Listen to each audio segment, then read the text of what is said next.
the less we ask for things, the more money that we make. Meaning it would be relatively easy for me to go on LinkedIn today and post a kind of lead gen style post and collect a bunch of email addresses, DM them and message them and try and get them to get on a call to potentially buy from us. And that would work, but I have just noticed the more you just put great stuff out there, you show your authority, great value, you show your expertise, and you don't ask for things, then it tends to have a better impact overall on our total closed revenue. People ask me this question sometimes: should I do organic content? Should I do paid? I actually don't think it's a great question. The most important thing is having the right message. If you don't have the right message, it doesn't matter how good you are at running ads or creating content. So hi, everybody. Thanks for joining us. I'm Stacey, the head of content at B2B. So we've been kind of on the last few weeks hosting a podcast with David where we are talking about our Q1 strategy. And we have a bit of like a big, hairy, audacious goal for this quarter. So I'm going to let David just introduce what our goal is for this quarter.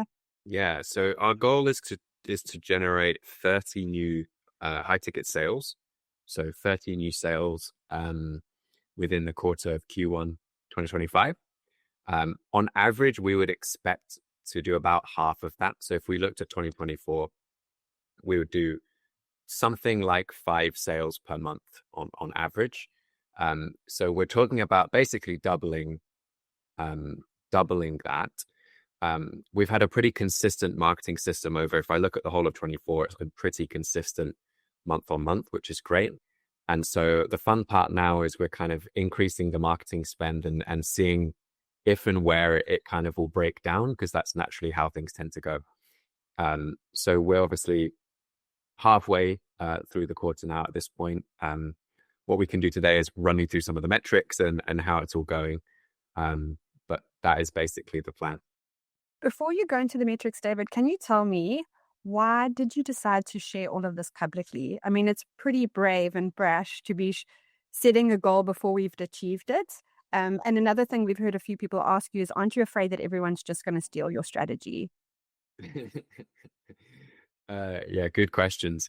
I think I said this in a previous episode, but there's often a fine line between bravery and stupidity. And I think, it's good to try and tread that line carefully. So we'll find out afterwards if this is brave or if it's stupid.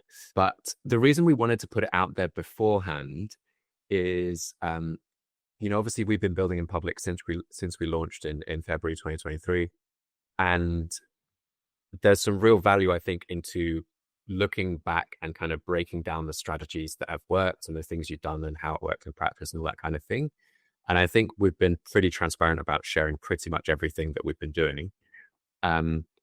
I just think it takes it to a new level to sort of do it live while you're actually implementing the strategy. So to say, here's what we're planning to do, here's how we're going to measure success, and then to bring people along for the journey.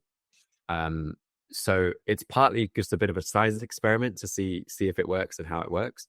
And also we just think that we hope that people will get a lot of value out of it. So, it's kind of pull back the curtain as we go and document as we go rather than looking backwards. Amazing. Let's just dive into it. Let's break down the strategy. How are we planning to sign 20, 30 high sales in this quarter? So if you can just kind of break down the strategy in detail. So I'll just move through it relatively quickly, but if it's not clear, just shout. So, okay.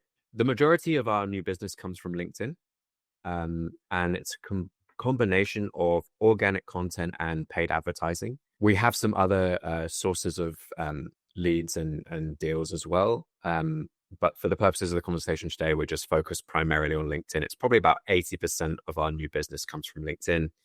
10% or so is kind of referrals and recommendations.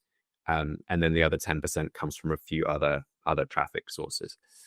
So the way that our system works is, and I've done kind of long breakdown videos, so I won't go through like all of the nitty gritty details, but we basically have top of funnel content, which is designed to build awareness and generate demand.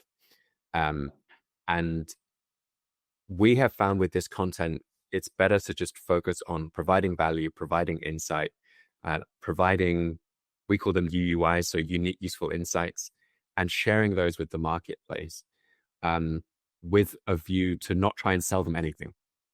And actually, the longer we've been doing this, the less we've tried to sell anything with our content and with our ads, meaning we're just trying to build authority, build awareness, and we tend to find that the right people come to us when they're ready. So that's kind of the top of funnel. Like I said, we create content around a great content strategy. One of the things that I've learned being a fractional chief marketing officer for a lot of different businesses now is the most important thing is having the right message. If you don't have the right message, it doesn't matter how good you are at running ads or creating content. And so, step one, figure out what your hypothesis is, what your message should be. Step two, you create content around that. And you share that content organically, and then you pick the winners from your organic content, you use them and you promote them as paid ads. And then at the bottom of our funnel, we have what we refer to as marketing assets. So these are just pieces of marketing content. So it could be written like landing pages, they could be videos, they could be a combination of different things. And the purpose of those is that they're designed to convert eyeballs into demos, basically into consultations, and to actually convert the traffic that we're generating. So we build awareness, we build authority with our traffic and our content. When they're ready to learn more, they typically will visit our website and review some of our marketing assets. We have, some video content on there and some written content, which is basically designed to take that attention and convert it into consultations. We then, very simply, we conduct consultations with people because they've come to us rather than us trying to go out and get them. They tend to be highly qualified. They tend to be people who really resonate with the message that we're putting out there. Often they're kind of further down a buying cycle, so they're sort of ready to potentially work for us if they're a good fit. And that's basically it. If they're a good fit, we spend an hour with them and we talk to them about their business and we suggest some ideas that they could implement to help it grow. And if they want us to help them actually execute on those ideas, then we talk about what that looks like in practice. And so it's a very, very simple system, actually. If we look at some of the metrics from 2024, it was costing us something like 300 to 400 pounds to book a demo or book a consultation in the calendar. And then roughly 40 to 50% of those become customers of B2B. So our customer acquisition cost was about £1,000 on average for the last year. And so hopefully if we just spend twice as much, we'll generate twice as many customers. And if we can keep those underlying metrics where they are. Before we go into some of the learnings from the quarter, there's just two things that I'd like to just touch on with what you spoke about. The first one is about like establishing your content pillars, about having a message. Okay. I feel like a lot of people, especially on LinkedIn, they want to try have like fresh, different content all the time, where actually it needs to be quite consistent and quite niche. How do you balance between feeling repetitive and saying the same thing over and over again, while still trying to keep your content fresh? Yeah, look, I mean, I think one of the most important things is that you have to have a point of view. So especially I think in B2B industries, if there's, let's say you're in a software industry and there's 5 different providers within your category, if you don't have a unique perspective, if I go on your website and then I go on all of their websites, it basically looks the same. If there's nothing unique about it, it's going to be really hard to achieve growth in a manner that feels effortless. It's always going to feel like you're kind of grinding and competing on price and all of that type of thing.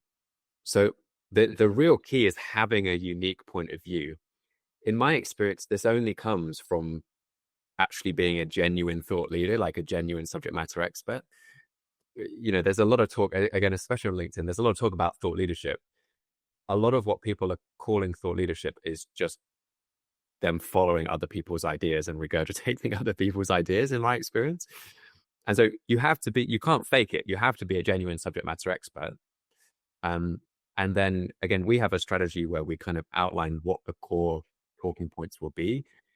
You would maybe know better than me, but maybe there's sort of like 4 to 10 different sort of key talking points.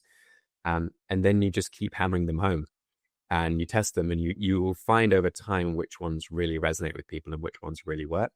And there are times when you do feel like you're saying the same thing over and over again, but I think that is really what's required to see results from a content-led approach, because it's very rare for someone to see your message and then get it right away. Like more often than not, they need to see it at least 5, 8, 10 times before it actually starts to sink in. So sometimes it does feel a little bit repetitive, but that's probably what's required sometimes to see the success. And the way that I do it is I try and post every day on LinkedIn, and I basically just talk about what I want to talk about within our talking points. So previously I've tried to kind of do one post about this, one post about that, one post about that, and have a very orderly, systematic way of doing it. And I just find that's difficult to be consistent. So I just talk about what I want to talk about within the kind of confines of our pillars. This actually reminds me of a post you shared yesterday, where you said you can't control when someone is ready to buy, but you can control who they think of when they are. And we're talking B2B, we're talking high ticket. People are not impulse purchasing £1,000 a month software, So it really is with having these content pillars and keeping them consistent. When they have the struggle or the pain points, they immediately think of you and you're top of mind. And that's the beauty of having consistent messaging. I totally agree. And it's often, if I use our business as an example, it's often very out of our control. Like it's not really down to us to determine when someone's ready to take action and buy something. There are things you can do to kind of generate leads and get someone's contact information and all that kind of thing. But there's quite little you can do to get someone to be ready to buy. In our case, it's often something like a marketing manager leaves, or, they set new goals for the year and they know that they need to change their growth strategy in order to achieve them. Maybe they've plateaued for a few years. Maybe they fire their marketing agency, whatever it is, but there's very little I can do to control that. What I basically want is I want to just be the person that they immediately think of when they are ready to buy. So we recommend that people spend a good amount of their time and energy focusing on that demand building process, and their budget as well. Okay, one more question before we get into some of the learnings is, you speaking about this demand gen approach. So we're not doing lead gen tactics. We're not saying download the white pages and we'll, collect your email address and blast you with a drip series of emails. So how do you go, if in a demand gen situation, how do you go from content to consultation? Like, how do you get them to That's a good question. That's a great question. Well, I think my point would be that there's little you can do to get them to convert. They have to be ready in one way or another. So what you certainly want to make it, you certainly want to make it very easy for them to convert. You don't want to put blockers in the way. But there's little I can do to actually force them to come and buy from me or from our business. And so we focus on positioning ourselves as the best or the only option available. So that's how we describe building demand, is within your marketplace, you want to be seen as the best or the only option available. Now, that might be a very small kind of segment of the market for your very unique thing that you do. And then people will tend to come to you when they're ready. So part of that is just having enough people being aware of you. And then it's building authority with your content. Again, this is why we love paid ads, because you don't have to rely on the algorithm. You can just guarantee that all of the right people are seeing your content. And then you give it time. And if you've got the message right, then it will lead to the outcome that you desire. Amazing. Okay, can you talk about some of the learnings that we've experienced over the last few weeks? Yeah, totally. I just thought of another one that I'm writing down as well. So one of the learnings which has been reiterated to me is I've noticed that the less we ask for things, the more money that we make. Meaning the more we lean into this like demand building, focus on authority process, the less, sorry, I got it totally wrong. The more we lean into the demand building process, the more money we make, right? So it would be relatively easy for me to go on LinkedIn today and post a kind of lead gen style post and collect a bunch of email addresses and, DM them and message them and try and get them to get on a call to potentially buy from us. And that would work, but I have just noticed, for whatever reason, the more you just put great stuff out there, great value, you show your authority, you show your expertise, and you don't ask for things, then it tends to have a better impact overall on our total closed revenue. So we probably have less demo calls, right? Like I could probably get more consultations in the calendar, but the main metric that we're optimizing for is closed won revenue. And so that's just something that I've noticed time and time again. I noticed this with my own buying behavior as well, which is that, there's people that you might follow for a little while and you're interested in what they have to say. And kind of in the back of your mind, you're like, okay, one day I might work with this person, like when it's the right time. And then you see them trying to generate a bunch of leads and kind of, it almost comes across a little bit desperate. And I actually find that to be off-putting sometimes, depending on what we're buying from them. I'm thinking more about the sort of consulting coaching space when I talk about that. And so I've noticed it in myself in a weird way that makes me more less inclined to buy from people sometimes. So I'm not sure if I can explain that. I'm not sure how scientific it is, but that's just something that I have noticed. Can I add something in there, David? I just wanted to, because, we talk about our content funnel, and the different layers. So we have a cold, warm, and hot audience. So cold being people that don't know about you, they're learning about you, seeing you for the first time. Warm being now they kind of know about you, they're building trust. And then hot is the conversion layer. When we're looking at creative content, we go 40% cold, 40% warm, 20% hot. And what we find is, just as you said, if you say, please book a call, book a call, book a call, it almost leaves a bad taste in their mouth. Whereas if you're providing valuable content for 80% of the time, then when you 20% say book a call, it's much more receptive to your audience. So that's kind of how we break down the content strategy. Yeah, I love it. And I think what I've noticed as well is, that's a good sort of general rule of thumb. I think what I'm saying is what I've noticed is in our business, if that conversion is like 10%, 5%, 1%, it almost works better. Mm-hmm. So obviously all businesses are different and there's different, depending on what you're selling, it's different each time. But what I've noticed in our business is basically if we just don't post any conversion related content, people tend to just be, I don't know, for whatever reason, people tend to be more inclined to actually speak to us. So I can't necessarily explain it, but I have noticed that. Okay. And it's also the quality of the conversation as well. I think Daniel has a question. Yeah. So couple of things. So you said there you do 40 top of funnel, 40 middle of funnel, 20 bottom with call to actions. So how do you differentiate that? Is that like content pieces, money on the ads? How where's that 40%? What's the quantity that you're measuring there? So it just depends. I would see the same strategy applicable to whether you're doing organic or paid ads. So David can speak more to the ads and how he allocates the spend based on the different cold, warm, and hot layers. But in terms of organic posting, if you were doing organic posting on LinkedIn, as a rule of thumb, I would say 40, 40, 20.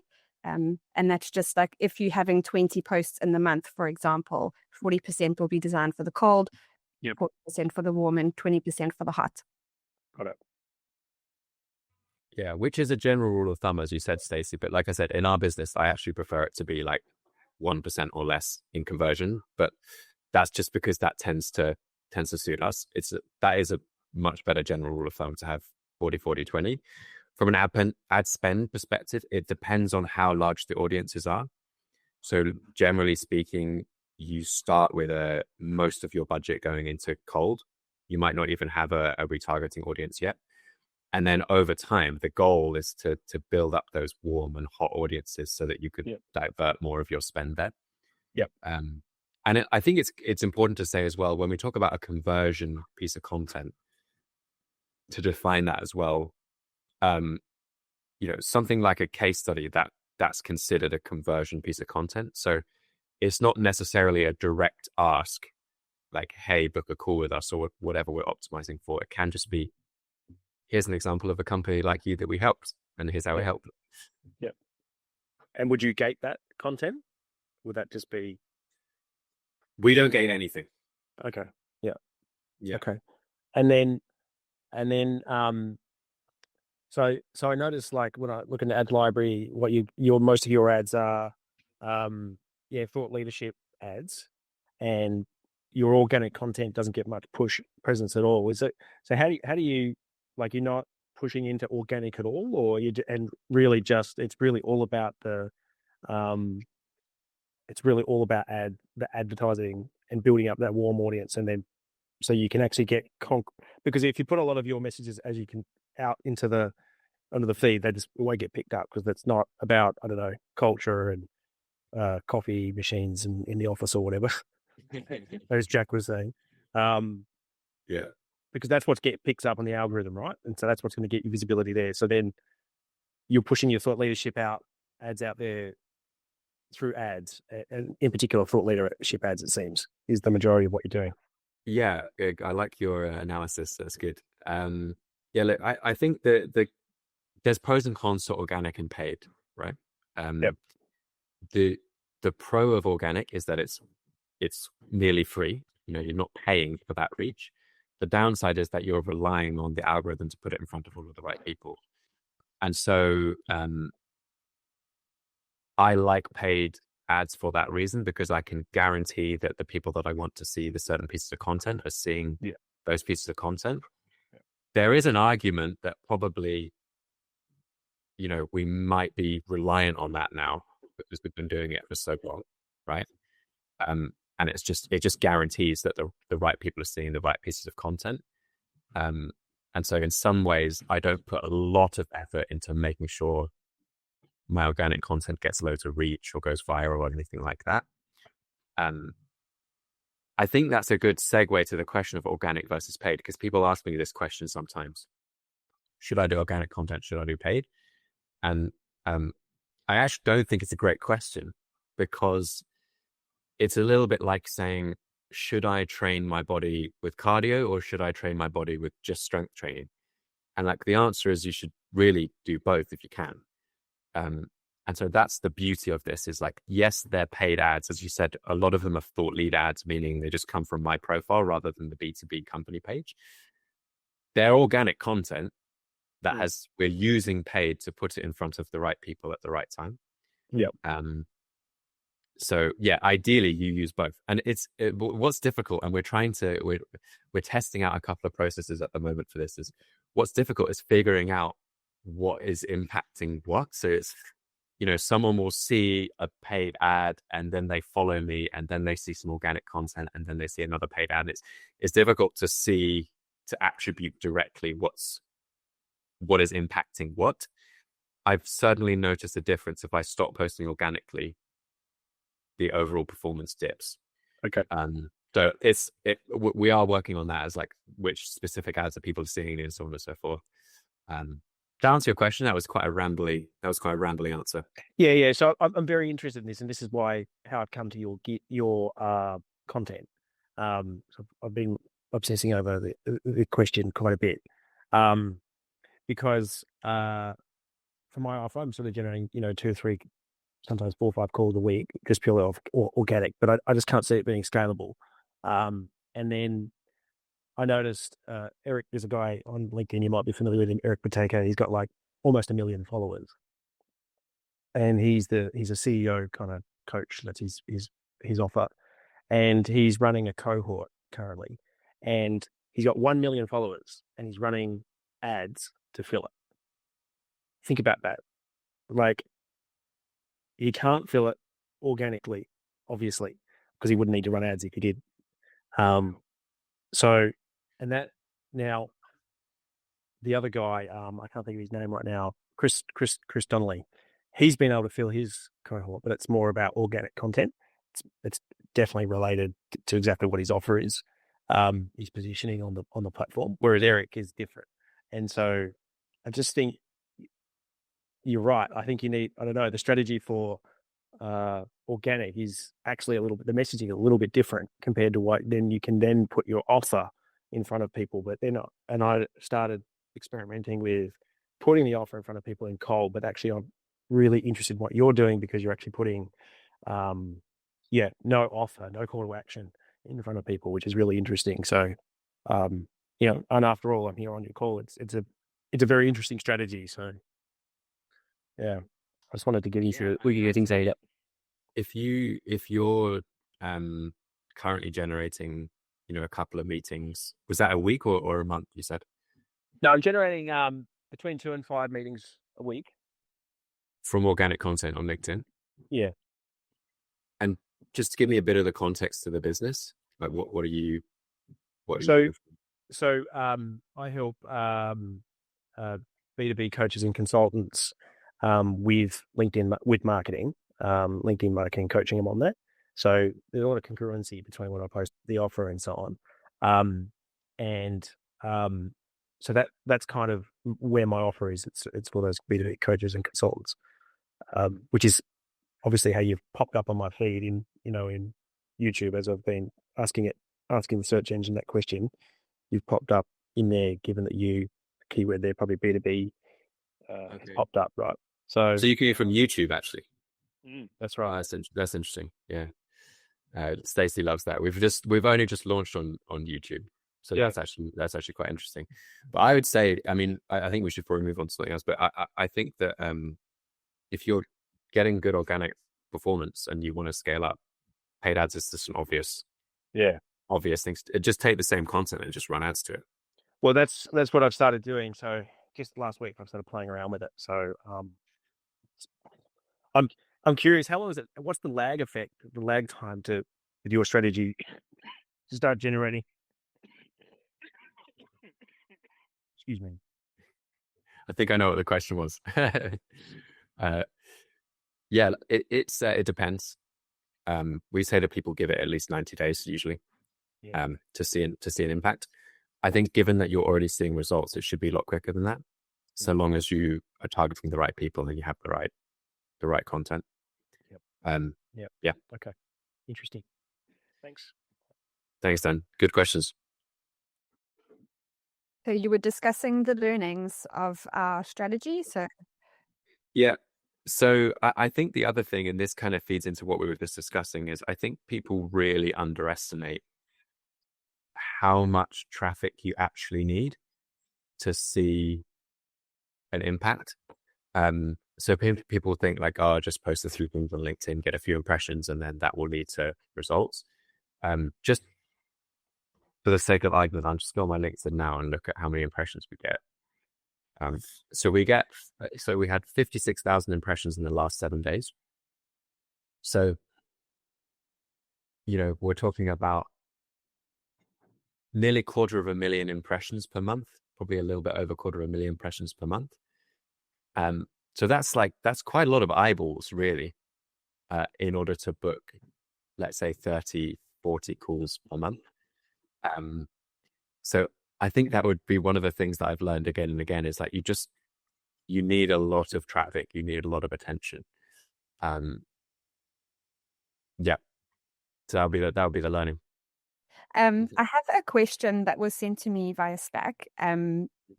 What advice would you give to a founder that's just starting out on LinkedIn? Mm-hmm.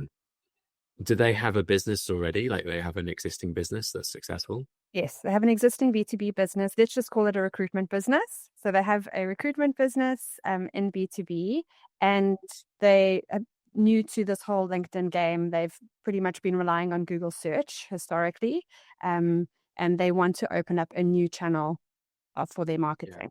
How would you approach LinkedIn? This is a good question. So I would look at first creating we call it product market fit hypothesis. So first, get very, very clear on who you are targeting. Where are they now? So if you're a recruitment firm, which companies are you targeting? Which individuals within those companies are you targeting? What are the pain points that those people have? Like, what are they struggling with? What keeps them up at night? What gives them stress? So that's the first part, pain points. The other part is, what are the outcomes that they want to achieve? So what would their dream scenario be within the area that you help them with? So within your recruiting area, what would the outcome be that they really, really desire? And get very clear on both of those points, like write notes on both of those points. Some of it will feel a bit obvious. It's like, well, they have roles that they need to fill. And the outcome is these roles are filled with the dream candidates. So it's some of it can be quite obvious, but it's such a useful exercise to do that. The other piece is also to think about your unique insight that you can share with that audience. So let's just use the recruitment example. You've probably been doing what you've been doing for a little while. You probably have some really unique context and insight that you can share with people in terms of what are the questions that candidates always ask? What are the things that really put people off joining companies? Is it slow recruitment processes? Is it lots of interviews, et cetera, et cetera? What are the things that all of your clients ask? What is that information that they really want? And so based on your experience, you'll have a lot of really useful, unique insight that you can share with that audience that will help them. So at this point, you've got a really clear idea of who you're going after. You've got a clear idea of where they are. You've got a clear idea of where they want to be. And you've got a clear idea of what are the unique insights you can share with them. And then I would just start to create content around those topics, basically. So pieces of content that let people know that you understand where they are, you understand where they want to be, and you share your unique insights with them. And then you share things like case studies and examples of having helped companies in the past. And I think, that's it. There's lots of different ways of producing content. We have a system internally, we call it the demand gen content machine, which actually kind of we're all a part of at the moment, which is we record one long form piece of content and then it gets repurposed many times over. But this would be effective if you're just writing content from scratch, even just writing content on LinkedIn like that. And that's basically it. Figure out what's resonating with people, figure out what kind of messages tend to get more engagement, what messages, what pieces of content create more conversations for you. And then the next step from there is strike up conversations. So if people are liking or commenting on your content, then strike up a conversation with them. See if they're interested in having a chat and go from there, really. Amazing. I have one more question that's come through, and it's if you're a new business, so a startup business, how do you choose a B2B business, choose a marketing channel? And we're specifically talking about choosing between Google Ads and LinkedIn, if the budget doesn't allow for both. Okay, that's what was going to be my next question. Just do both. There's quite a few factors that go into this. So, like I said, as a growth consultant or a chief marketing officer for lots of different B2B companies now, my experience is that it usually goes to either Google search or LinkedIn or both. In an ideal world, I think we do both and we combine them so that, for example, the traffic that we're generating from Google search, we're retargeting those people on LinkedIn, for example, so you can use them in tandem. It depends a little bit on your industry and your type of customer and who you're going after. The great thing about Google search is that it tends to be buyers who are problem aware and often solution aware. So they're looking for a solution, they're kind of ready to go. And so it means that, that there's often some quick wins from Google search, especially if you're running Google ads. The downside is that all of your competitors know that as well. And so it can get very expensive to run ads on Google ads, for example. And whereas LinkedIn, you have that competitive advantage of building brand and building content, and then people come to you when they're ready. So it's difficult to give a blanket answer. It sort of depends on your target market, who you're going after, the nature of your business, and so on and so forth. I'm thinking, for example, of one customer in particular who they're kind of a compliance and health and safety business, and they really wanted to do LinkedIn content. And so we helped them produce loads of content for LinkedIn. We ran ads on LinkedIn as well. They grew their following, but we found that people weren't really buying from LinkedIn, because really people only buy something like that, like a compliance. I forget exactly what the product was, but it was like a compliance check or certificate or something like that. People only buy that when they just need to buy it, and in which case they go to Google to buy it. So we actually switched to Google search, and they've seen much better results overall. So difficult to give a blanket answer, but those are just some generalized thoughts. Hopefully that's useful. Just a thought. So this basic approach, you could repeat on all of the channels, really. YouTube, you could do the same thing. Likewise, Meta. Are you also over there doing something similar, or is it just LinkedIn right now? I agree with you. Yeah, that's definitely part of the roadmap.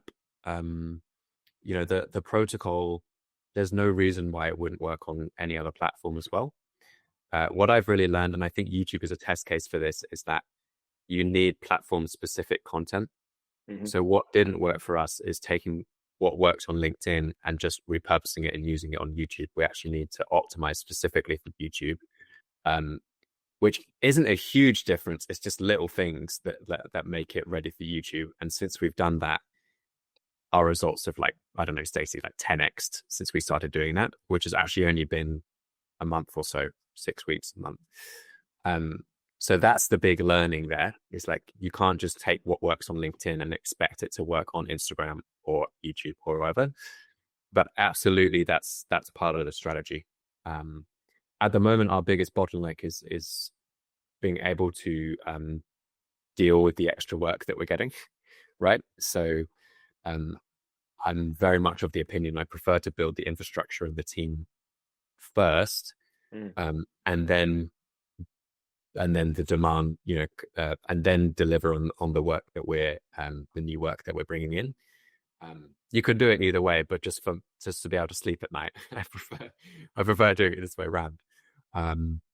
So at the moment, we don't need more sales calls, more consultations, and new customers.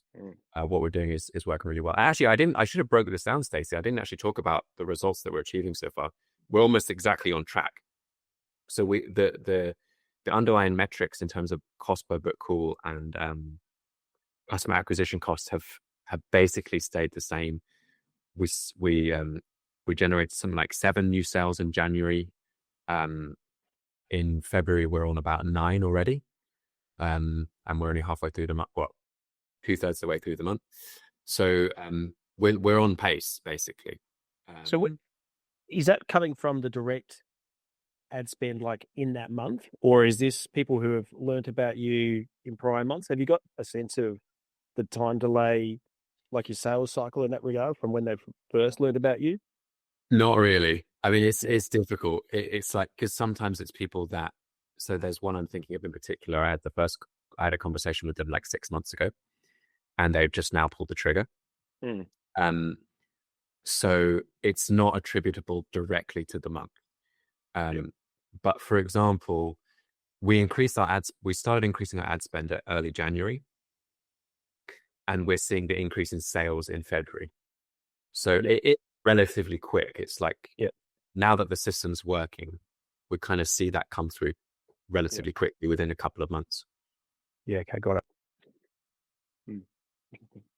So to answer your question, yes, there's no reason why it wouldn't work on other platforms, and ads on, for example, YouTube, maybe other platforms, are definitely part of the roadmap. I can't watch like TikTok. TikTok. I've literally never been on TikTok. I've still never ever been on it. Never opened it. It just strikes me that, if you started to hit a ceiling on LinkedIn rather, then you could go to one of your next best channel, right? And then start to optimize a similar system there. So yeah, it's very interesting. I'm fascinated by it. I agree, because I don't think really anyone does this, which is, well, there is taking like, organic content and pay and promoting it with paid. I don't see that very often. no, I agree. Most people push the offer first, like a book or call funnel. But if you haven't checked her out, do you know Laurel Porty? If you checked out any of her, I can highly, yeah, I'll send you a message later. Yeah. Her whole thing is about doing organic traffic, building up your retargeting audience on platform. So she doesn't do LinkedIn, but Meta, Insta, YouTube, and building up your on platform. And with privacy, iOS 14, I think made a difference. Another reason to build up your on platform retargeting layers.